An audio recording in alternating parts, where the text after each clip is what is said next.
Welcome to the Transitional Changes Mission podcast show with your host, King Summers. And your host, Queen Summers. Good evening.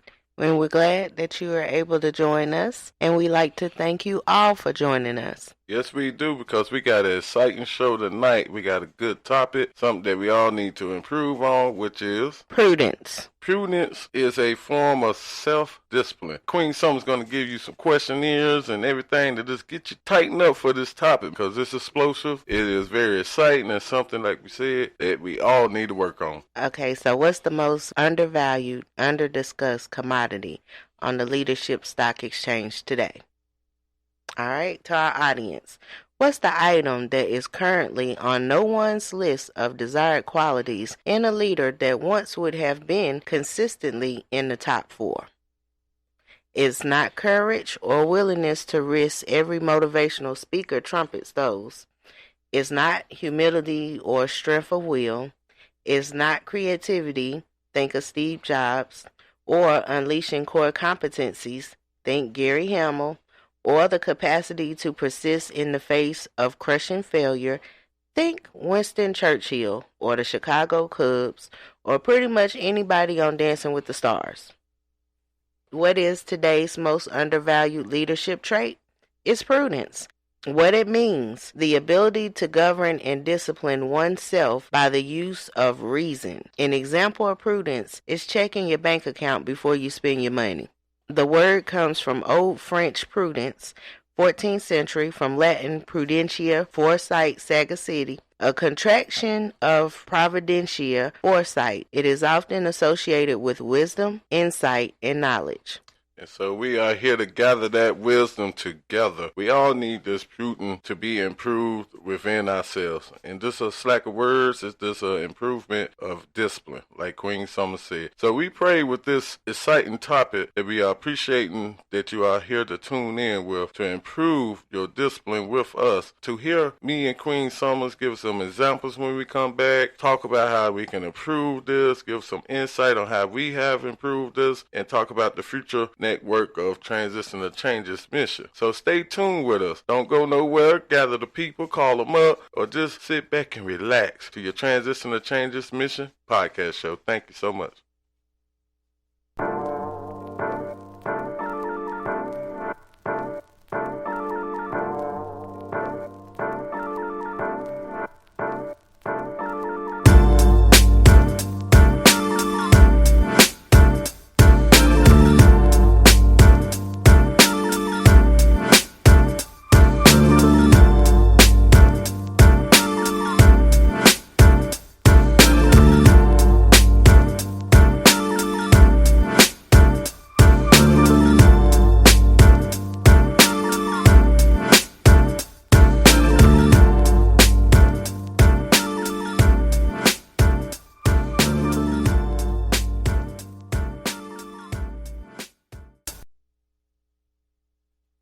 Hi, and welcome back to Transitional Changes Mission podcast show. This is your host, Queen Summers. With your host, King Summers. And if you are a new person that's listening to our show, we'd like to take this time to thank you for taking time out of your day to listen to our show. And also to everybody else who have been listening, thank you once again for your continued support. We greatly appreciate it. Share us, like us, love us. We are on Transitional Changes Mission, Facebook page, Twitter page, Speaker, Podbean. We're everywhere. Definitely the website, which is in construction of a new website, man. There's some good stuff coming up. So stay tuned with us and follow us at transitionalchangesmission.wordpress.com. That's right. So when we get down to this prudence, it's not to be confused with timidity or fear, nor with duplicity or dissimulation. It is called the charioteer of the virtues. It guides the other virtues by setting rule and measure. It is prudence that immediately guides the judgment of conscience. Let me take that back so you can hear what I'm saying to you. It is prudence that immediately guides the judgment of conscience. So you walking around here, are you unconscious or conscious at the moment? Can you hear me? Both. All right. The prudent man determines and directs his conduct in accordance with his judgment. With the help of this virtue, we apply moral principles to particular cases without error and overcome doubts about the good to achieve and the evil to avoid. That is so right, Queen. But some people don't even realize, I know myself, you have to catch yourself in mid-sentence or before you carry your actions out, before you talk it out into reality, that it is easy for you to put prudence or discipline on somebody else or your peers or your co-worker or anybody. It's a lot easier to do that if you recognize that. And when you recognize that, revert that back to yourself, because yourself is the main point of all discipline. It is always good to improve the discipline about achievements or challenges that you want to achieve in your life. Me, myself, I'm a perfectionist. If some people look that up, it's sometimes looked at as a problem or a flaw. Yes, and I myself just internally embrace that. And I love it. I actually turn to love it because I'm a person that will always challenge themselves to new things. I'm a creative type person. My mind just keep moving forward. Right. And a person can live temperament when he has acquired the habit of deciding correctly the actions to take in response to his instinctual cravings. Now, we have a lot of instinctual cravings as being human beings. There's no need to list them all because we'll be sitting here on this show all night talking about them. But in this case, the virtue is the ability to judge between virtuous and vicious actions, not only in a general sense, but with regard to appropriate actions at a given time and place. Although prudence itself does not perform any actions and is concerned solely with knowledge, all virtues had to be regulated by it.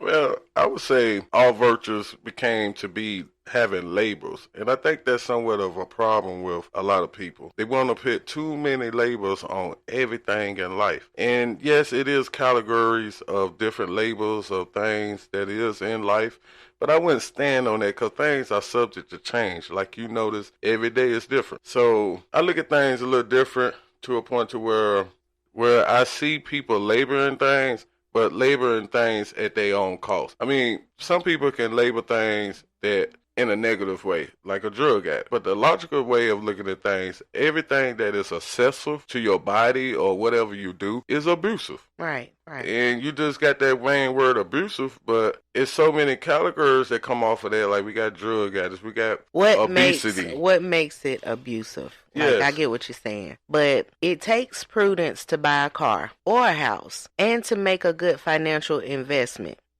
So when you see somebody out there who say, I'm a homeowner or I own my car, they have prudence because they made a good financial investment. It also takes prudence to raise children well. So when you hear somebody out there say, oh, my child is in college or they worked hard for a scholarship or even they got a job, those parents, they have prudence. To advance in one's career, remember when you started from the bottom, now you're at the top, that takes prudence. Or even if you are a teenager and you want to ask someone on a date, that also takes prudence. So how can you improve prudence? And we don't talk about that on the second half, but I can give an example of the lackness of not recognizing that you do not have prudence on certain areas. Just like Queen Summers was saying, when you hear people giving rewards to themselves, that is a form of prudence of saying that they was disciplined enough over 30 years of time to pay off a house. Whatever time it took to pay off that car, financial goals set in your bank at the end of the year that you achieve. But that is a form of prudence, of discipline within yourself. So that's why this word prudence is very connected to having self-discipline among yourself. And it's okay within myself, I does it, but with being a perfectionist, which I know everybody ain't, I just will continue to tap myself on the back and just keep moving forward.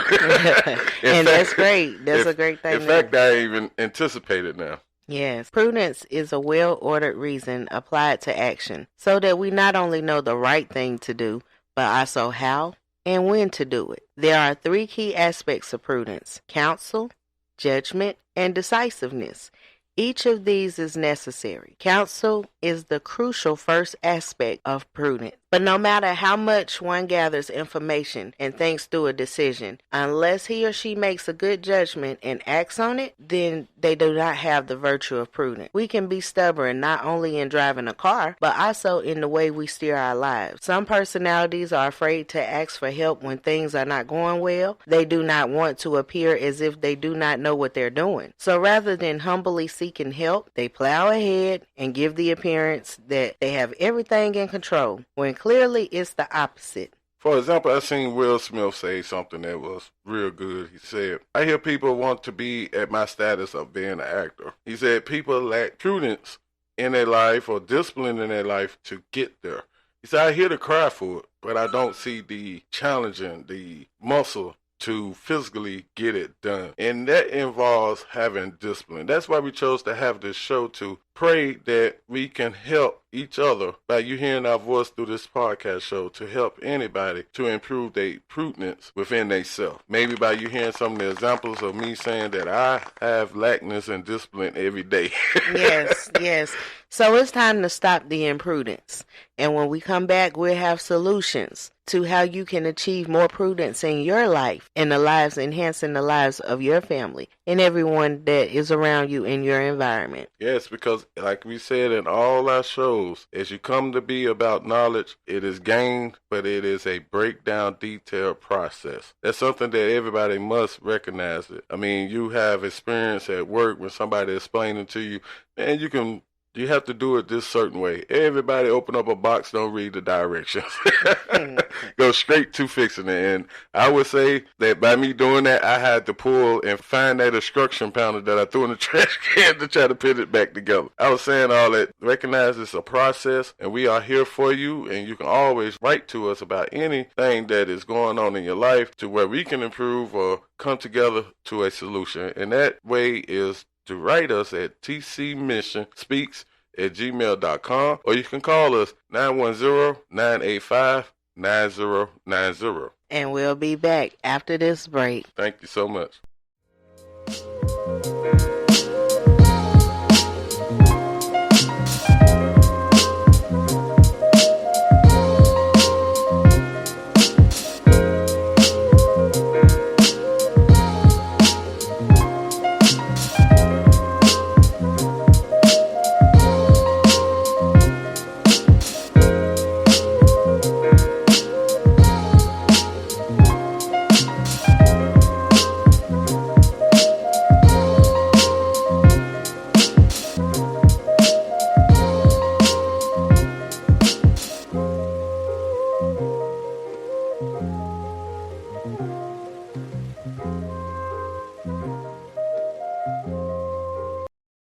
Hi, and welcome back to Transitional Changes Mission podcast show. This is your host, Queen Summers. With your host, King Summers. Now, in our show, we was talking about prudence and why it's important to incorporate it in your life today. Now we're back with solutions. I want to remind everybody that what we do represents action and is another way to show prudence. Doing something without thinking about the consequences, even though we know them, is considered an imprudence. This means that a lot of the crazy things we do are an act of imprudence. So acting in an imprudent way can lead us to negative and even dangerous consequences. I'd like to thank you all tonight for listening and opening your ears to a positive on the solutions on how we can achieve prudence. Yes, you can, and we really appreciate you tuning in. And I would start to say on the second half about a solution towards prudence is, I look at things like I was stating in the first half, that life is too short to say you made it. Basically, you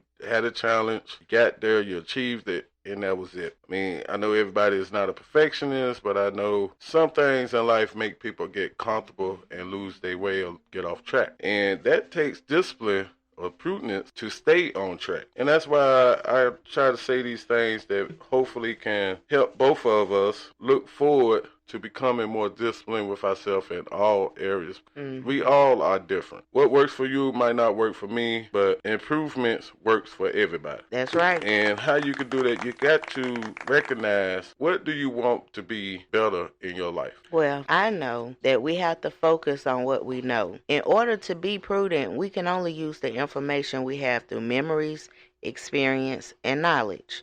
This information should be funded. We have to understand that gossip doesn't count as funded information or knowledge. So the rules of thumbs when we're going to talk about someone, if we don't have all the information, knowledge, and proofs about something, it is better not to say or do anything. I would